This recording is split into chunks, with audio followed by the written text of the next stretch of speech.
Orangutans. They can look into the future, and they have 5 hands. But you won't believe what they have in common with your doctor.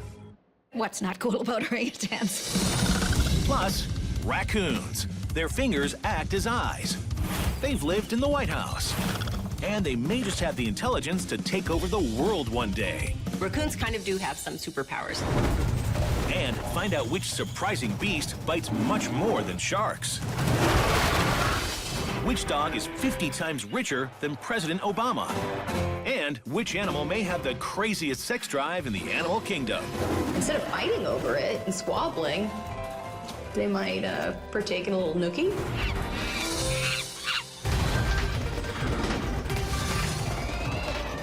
This is where savage meets science. And wild becomes wow. This is everything you didn't know about animals. It has the strength of 7 men and an arm span bigger than Shaq. It can beat a man in a battle of wits. And in some countries is given the same rights as humans. It's the only ape that's orange. And in more ways than that, it's in a class all its own. It's the orangutan.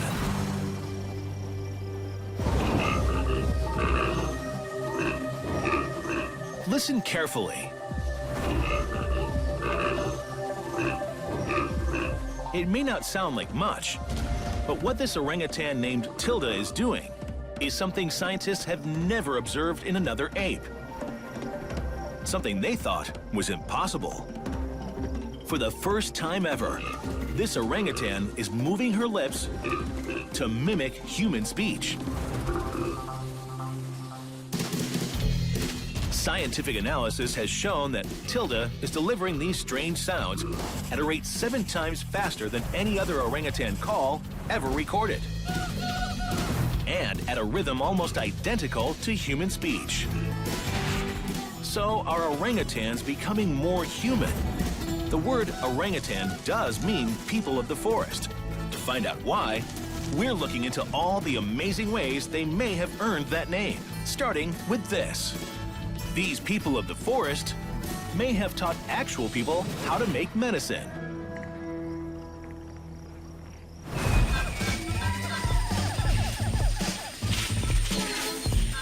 It all starts with the orangutan's ability to masterfully manipulate its environment.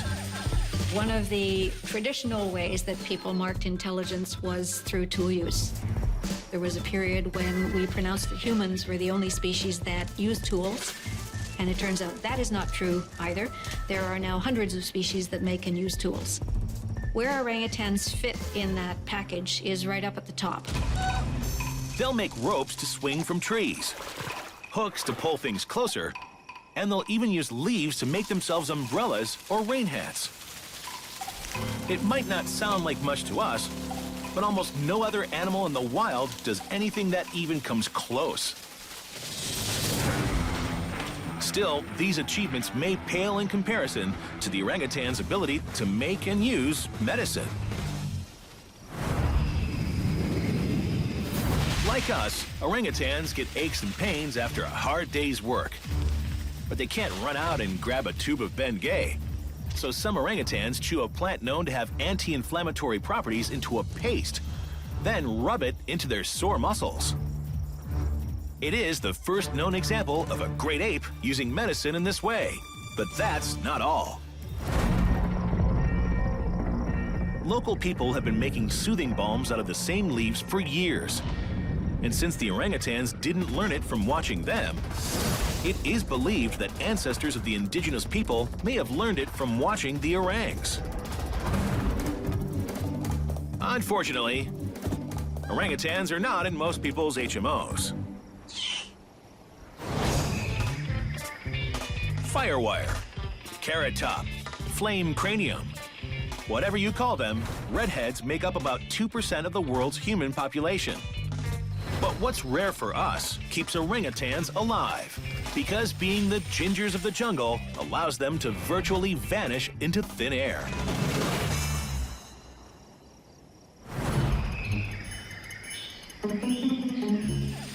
You can play hide and seek with an orangutan if you like, but you're going to lose. I can be following an orangutan and no more than maybe 2 yards away, and they are in complete view. You're looking right at them, and within a second, they vanish right in front of your eyes. And there's no sign, and they are just plain gone. It's a good skill to have. In a jungle full of orang-eating tigers. But how can an orange sore thumb disappear in a jungle of green? It has everything to do with how sunlight penetrates the forest canopy. Here's how it works. As the light makes its way down to the forest floor, it passes through vegetation, which absorbs red, violet, and orange light for photosynthesis. By the time the sun's rays hit any orangutans below, they've been robbed of their oranges and reds, making the orangutans appear a dull brown. So when you see orangutans in the middle of the forest, they come out looking like just a dead log. I personally have almost tripped over orangutans. You don't see the reds at all. They look slow. A lot of the time, they are slow. But make no mistake, orangutan brains are moving a mile a minute. According to some studies, they are the most intelligent of all the non-human primates. I love you. Smarter than our closest cousin, the chimp. Their brains are so advanced, they can even see into the future.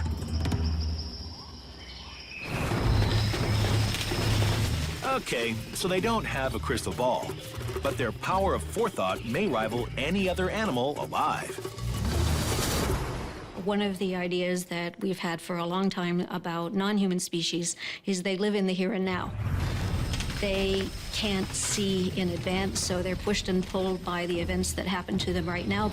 Well, there's fairly good evidence now on orangutans that they can plan things up to a day or so in advance. I think they probably do it longer than that. In that way, they really can see into the future. And these forest people can use that advanced thinking to outwit us real people. Take a look at this rare footage of a human-orangutan interaction. What you're seeing here is an adult female orangutan. Her name is Unyuk. She's watching one of the local field assistants that works with the orangutans using a new Swiss Army knife to saw a small stick into short pieces. Anyuk watches fascinated and even tries to imitate the field worker using 2 sticks. You get the sense that you can see her own puzzlement and her own working through how to understand this unusual thing that she's looking at. Later, the assistant tries to cut some of Anyuk's hair with the scissors. But the knife makes her nervous. Until something changes.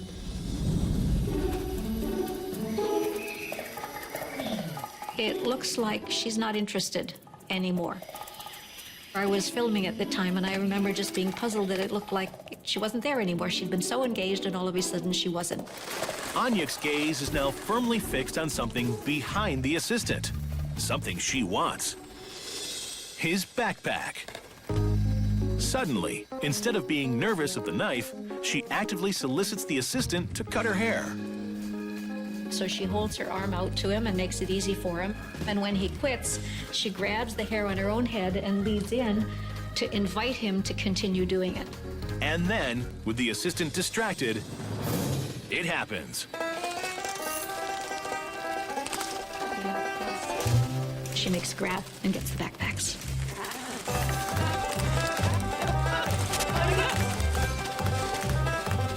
So, Anyuk saw something she wanted, formulated an advanced plan of how to get it, then manipulated the assistant in order to achieve her goal.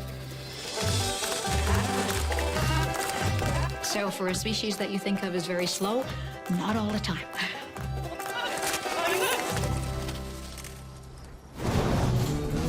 Of the 4 kinds of great apes in the world today, orangutans are the only ones found outside of Africa.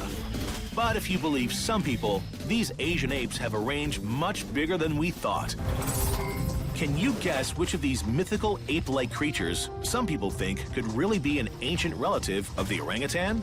Is it A, the Yeti of the Himalayas, B, Sasquatch of North America, or C, the Yowie Man of Australia? Plus, find out how an orangutan's brain is like a smartphone.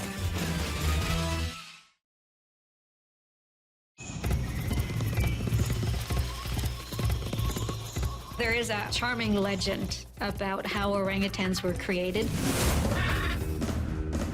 And this particular creation myth was that all life on Earth was created by two bird-like creatures. According to the myth, they were particularly pleased with how we came out. And they were so proud of themselves that they had a big party afterwards, stayed up late at night celebrating the party. The next day, the birds tried to create more humans. Unfortunately, they were kind of hungover from the party the night before, so they made a mistake in the recipe and they turned out orangutans instead. Some legacy. And speaking of heritage, before the break, we asked if you could guess which mythological ape-like creature some people believe is actually an ancient relative of the orangutan. Is it A, the Yeti of the Himalayas, B, Sasquatch of North America, or C, the Yowie Man of Australia? The answer? All of the above. You may not find a lot of people to agree on whether or not any of these beasts really exist.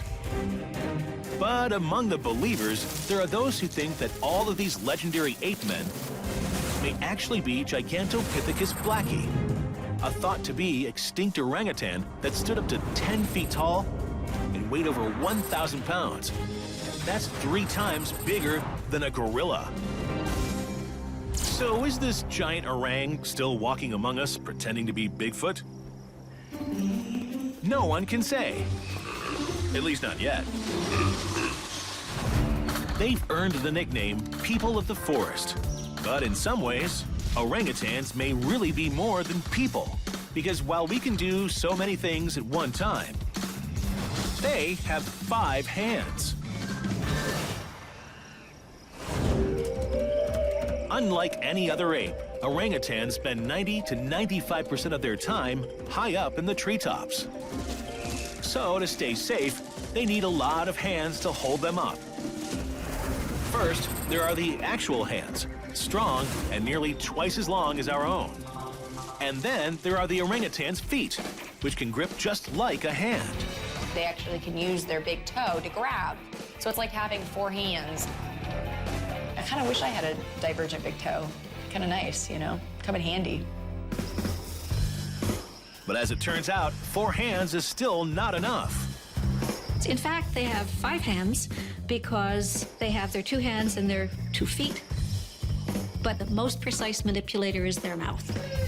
Their hands and their feet are occupied holding them up in the trees, so what else are you going to use? It's so dexterous, it can perfectly peel fruit. Or even tie things in a knot. In essence, a 5th hand. Just think of the possibilities. Hey, catch!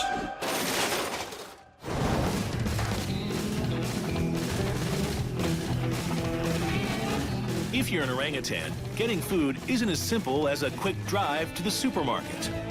For humans, finding where to shop is as easy as doing a search on our mobile devices. But it wasn't always that way. We used to be built like the forest people of today, with brains like a smartphone.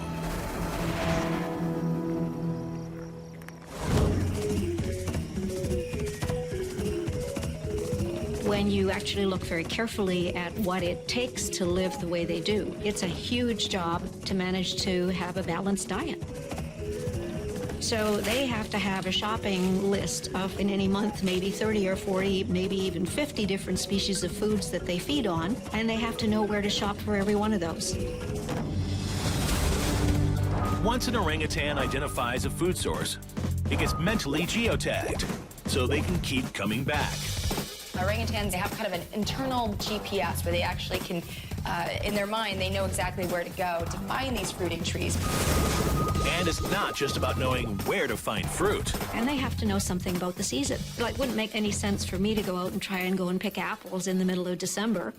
I gotta know it's September or August, so they need the same kind of knowledge.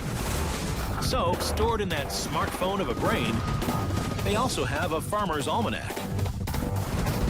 And it's even more difficult for them than it is for us in North America because their seasons are not as predictable as ours are.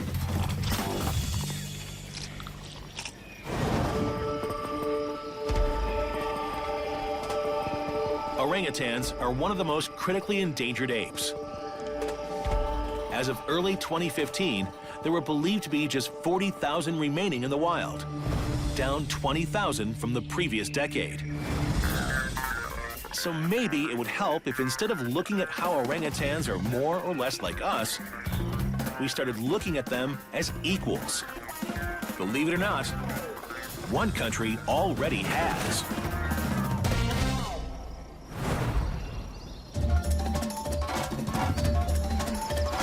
Meet Sandra, the world's first orangutan with human rights. She was once a mainstay at the Buenos Aires Zoo. But in a 2014 landmark ruling, a judge determined that Sandra was too smart to be treated as an object and was being unlawfully deprived of her freedom. She was ordered released and is now legally classified as a non-human person. I hope she's exercising her right to vote and to party. There's lots of great wine in Mendoza. I hope she's checking that out. All kidding aside, this ruling could have wide-reaching implications for captive apes everywhere. Thanks to Sandra, one day we might be calling these people of the forest just people.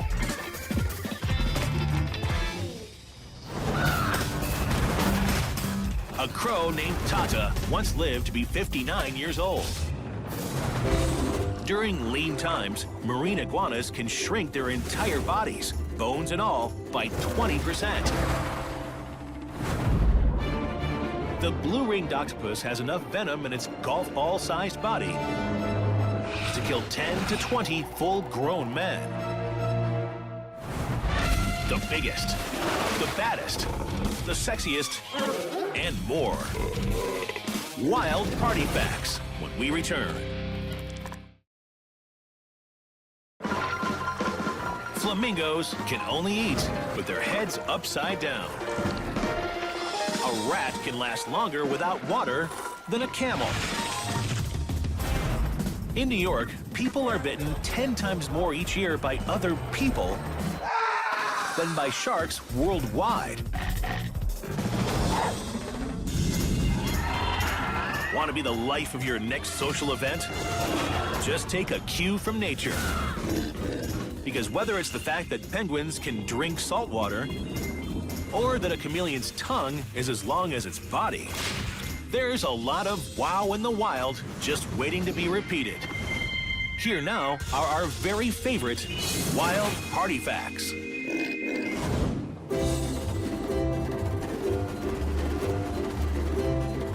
According to one study, almost 1 out of 5 vervet monkeys in the Caribbean prefer drinking alcohol to water. The Bohemian waxwing bird often gets so intoxicated on fermented berries that they fly into buildings. But for a more exotic high, pufferfish toxin is considered 40,000 times more dangerous than meth, 50 million times more powerful than marijuana. Just one dose can kill humans.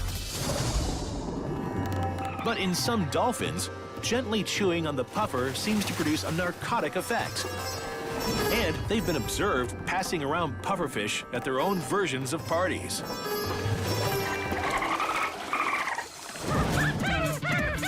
For our next round of facts, we go from the biggest party animals to the just plain biggest.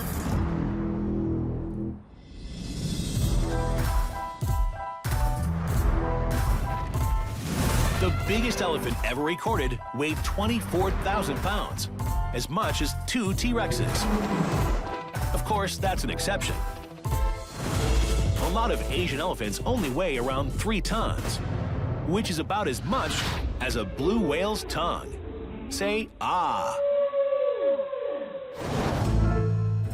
At 6 inches and smaller, the tarsier is the world's 2nd tiniest primate.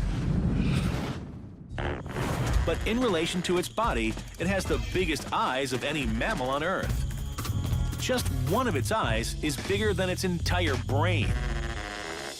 A lot of people often refer to tarsiers as little aliens.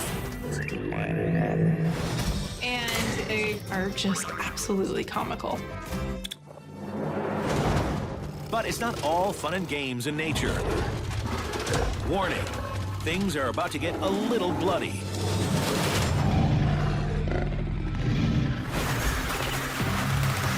A 100-bat colony of vampire bats can drink the equivalent blood of 25 cows every year. A great white shark can detect blood in the ocean from up to 3 miles away. But the most gruesome of them all may just be the hairy frog, aka the horror frog. When startled, the horror frog will actually break its own toe bones, then pierce its own skin to create claws. And it's one of the only situations in the animal world where it looks like an animal intentionally breaks its limbs to do something it needs to do. So remember, no high-fiving a hairy frog.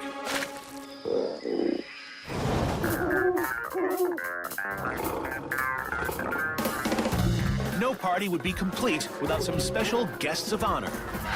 So for this next round of party facts, we're getting fancy. In 2011, a rescued stray cat named Tommaso inherited $13 million when his owner passed away. But that's chump change compared to a German shepherd named Gunter. He earned the title of world's richest animal after inheriting $372 million from his owner. That's $367 million more than the estimated net worth of President Obama. Finally, it's time to send the young cubs to bed, because our last set of party facts are for adult eyes only.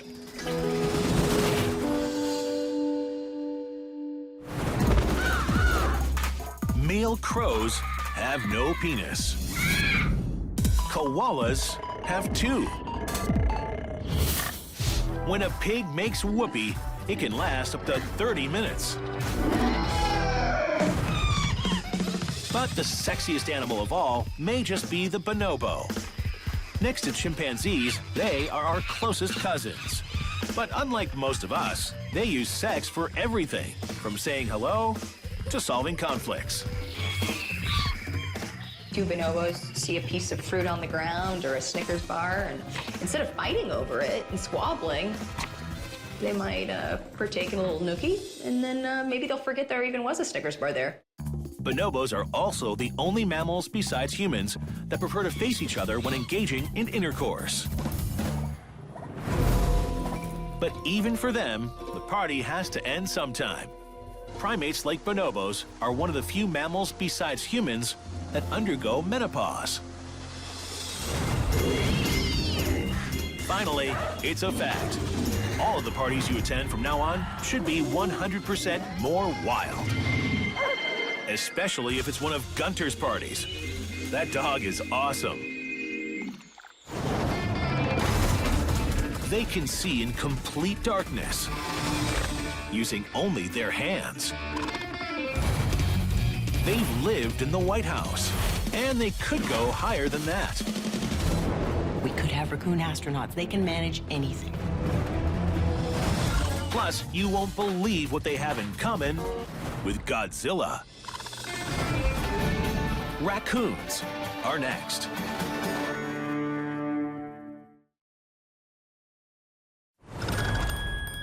They've held court with the most powerful men on Earth. and made fools out of Nazis. They scale tall objects by changing the shape of their skeletons, and can feel an object before they touch it. They're already among the craftiest animals out there, but we may be making them smarter than anyone ever thought possible. All this, and most people look at them like pests. They are raccoons.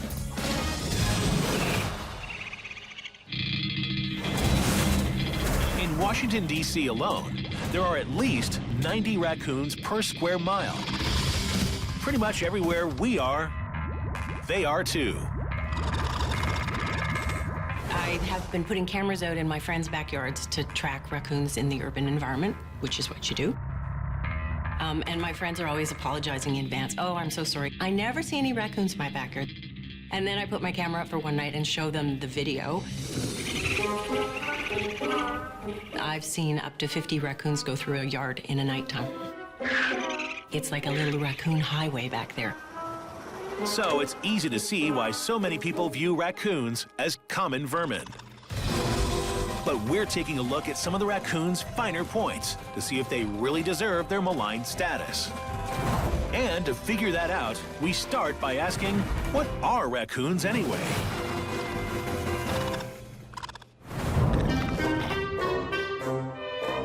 They have ears like cats, a dog-like nose, and the way they invade our space, most people think they're rodents. Raccoons are not rodents. I'm just gonna say that straight out. I've heard people say rats, bunnies, skunks, possums. They are not any of those things. They are their own thing. They are raccoons. They are a unique and wondrous thing, and they are not rodents. I can't stress that enough. What raccoons are is part of a family of animals called Procyonidae, which includes coatis, kinkajous, and newly discovered in 2013, Orangutos. Welcome to the family. The third highest grossing film in North America for 2014 was Guardians of the Galaxy, which featured a genetically altered raccoon named Rocket. He had finely tuned super senses and the intellect to be a master tactician. But how far off is that from raccoon reality? Raccoons kind of do have some superpowers. Lots of species are cool, like cheetahs can run fast, and, elephants have those awesome trunks, but raccoons can actually become just about any animal because they can adapt to any situation that's thrown at them. In fact, whether or not you think they're pests, raccoons have the power to see with their hands.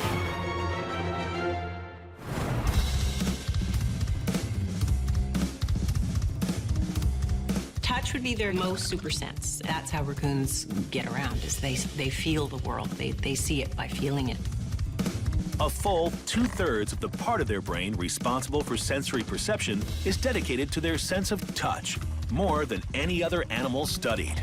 In addition, they have 4 to 5 times more sensory cells in their hands than most mammals. The nerve endings from their hands go right to their brain and to a large part of their brain. They can get an image of what an object is without even looking at it. So the raccoons actually see with their hands. Their vision with their hands, which is a weird concept for humans, is fantastic. In fact, raccoons use roughly the same proportion of their brain for touch that humans use for sight. Despite this superpower, some people still look at raccoons as supervillains, especially suburban homeowners with nice lawns. But maybe instead of focusing on the bad, we should see it as another sign of the raccoon's incredible nature, because they actually have the power to hear a worm breathing underground. Worms may feel protected in their underground lairs, especially since they can burrow up to 6 feet deep. But is that deep enough? Humans have a pretty good range of hearing, but raccoons have even better. So we go up to about 20 kilohertz, and raccoons will go up to like 50 or 60 kilohertz. So more than twice as high as we do. And that hypersonic hearing allows them to sense even the quietest sounds, like worms and grubs crawling underground. The thought that they could hear, worms and grubs moving around underneath is pretty spectacular. They have some superpowers, really.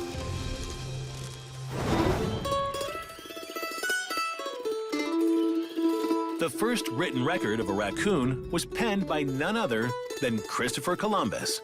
When he told the world of his discovery, he described them as a kind of dog.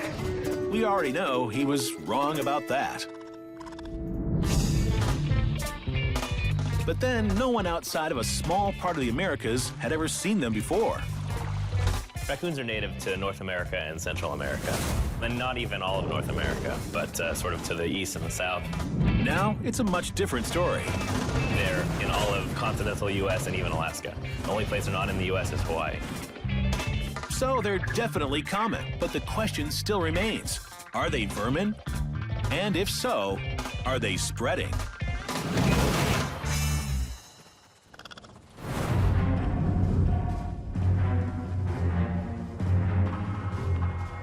Legend has it that in 1934, future Nazi Party leader Hermann Göring allowed the release of just a few raccoons into the German countryside.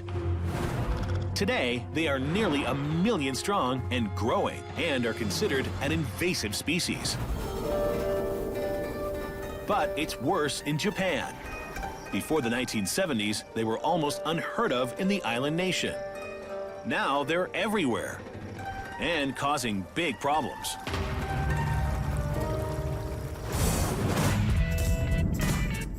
But how did they get to Japan in the first place? Can you guess the surprising way raccoons found their way to the land of the rising sun? Was it because of A, a shipwreck, B, a cartoon character, or C, a prank gone wrong?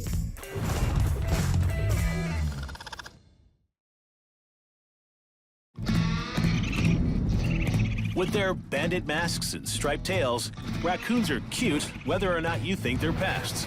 But just how powerful are those looks?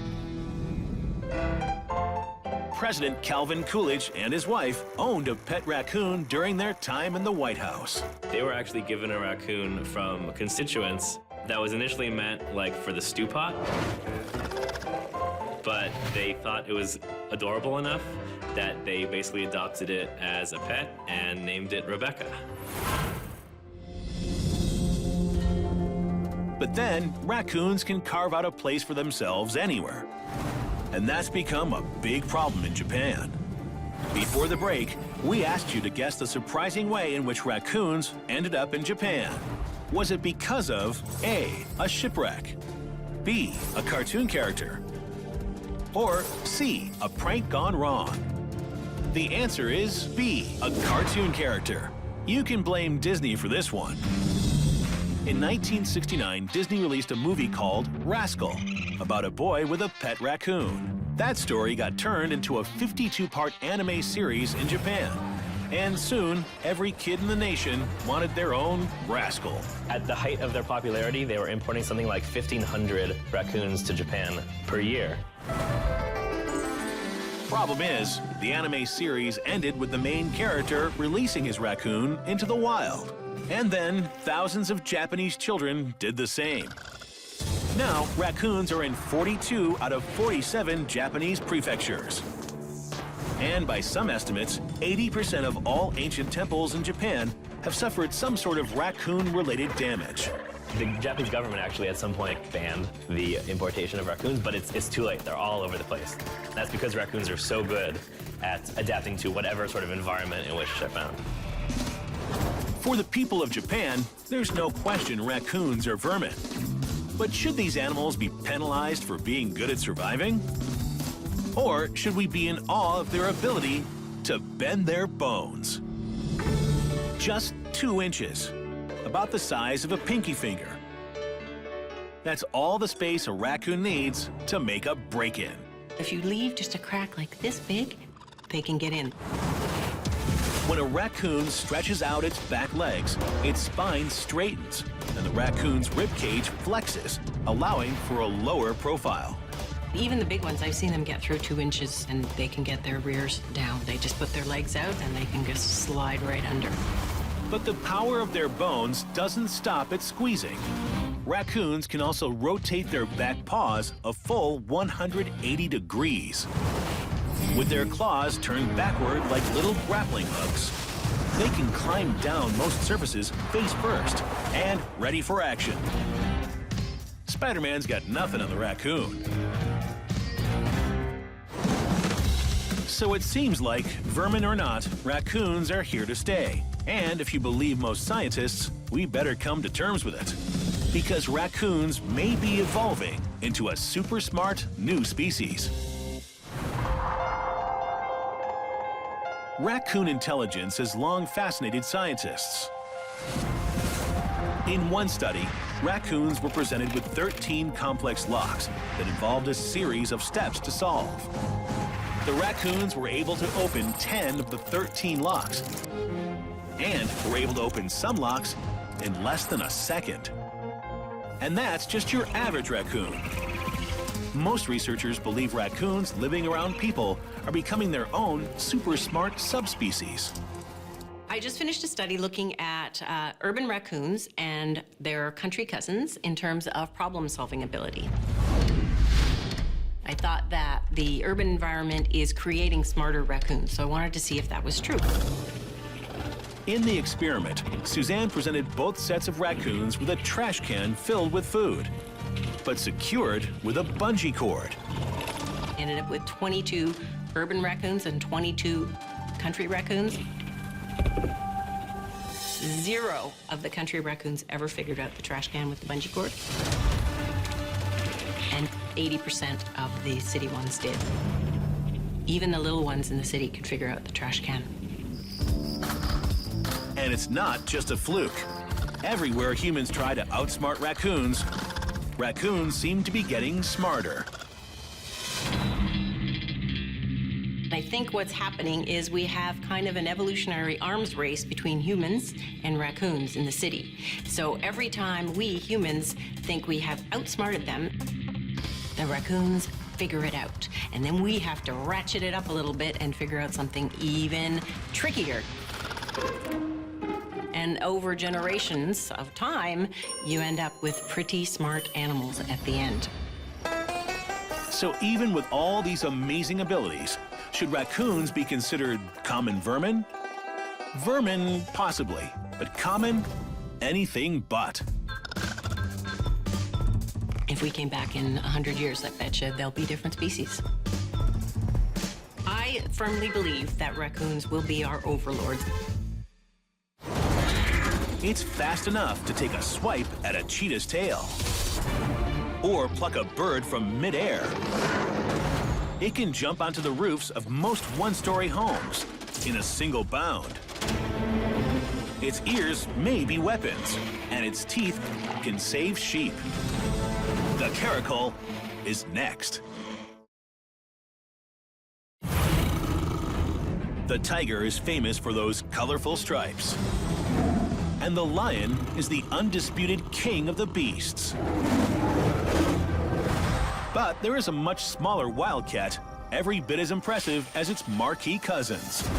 It's only 3 feet long and 40 pounds, but it can run almost as fast as a cheetah, jump higher than a basketball hoop, and has been known to take down more birds with 1 pounce than your average house cat kills in 6 weeks. It's not a bobcat. It's not a lynx. It's the caracal.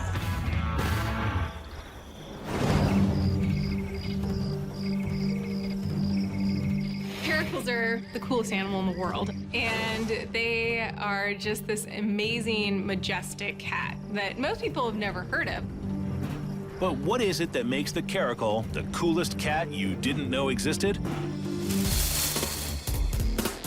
We're taking a look at just a few of the most amazing reasons to care about the caracal. Exhibit A, it's got one of the highest jumps in the animal kingdom. In a way, caracals can fly.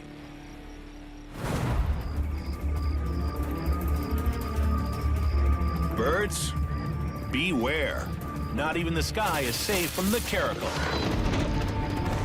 Caracals can leap at least 10 feet up in the air.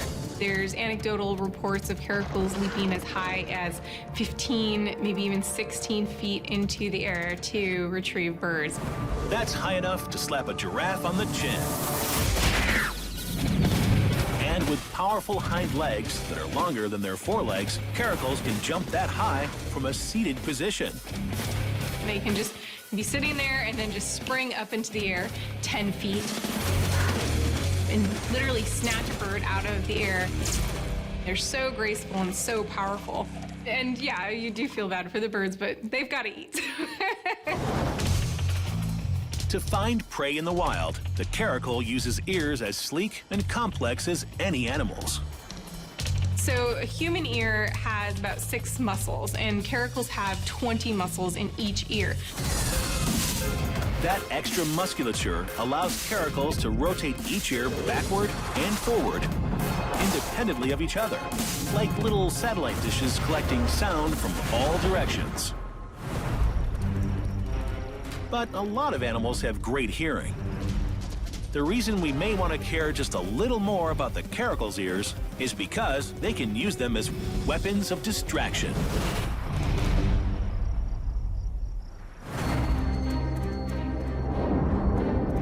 Caracals, their main recognizable feature are those long ear tufts with these little black tassels at the end of their ears. A caracal's ear tufts can be nearly 2 inches long. And while there are many theories as to why they exist at all, they may all be part of the caracal's hunting strategy. I have personally observed caracals slowly stalk towards their prey, and they'll flick each tassel. I'm not sure if it imitates the like grass blowing, or if somehow that movement is just so unnatural that you look at that tassel as opposed to looking at this huge cat stalking towards you. So mesmerized birds don't see the rest of the cat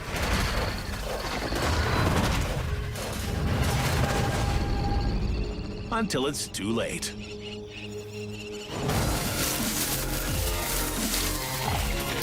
Just like the tiger, lion, and every other cat, caracals are carnivores. But for some livestock ranchers, that may actually be a reason to care about the caracal, because their killing can save lives.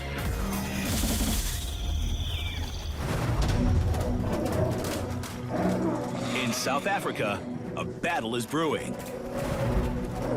It's cats versus dogs, but on a more lethal scale. Caracals versus jackals. The caracal is outnumbered, but not outgunned. But this cat doesn't run from a fight. In fact, caracals are so good at fighting off jackals, some sheep herders have started intentionally releasing them onto their land as protection. Doing so, one rancher has gone from losing 50 sheep a year to jackals to just 6. But for this caracal, it's not about saving sheep. It's about survival. Soon, the outnumbered cat has one jackal on the ground. And while the other 2 try to counterattack, this artist of war keeps them away.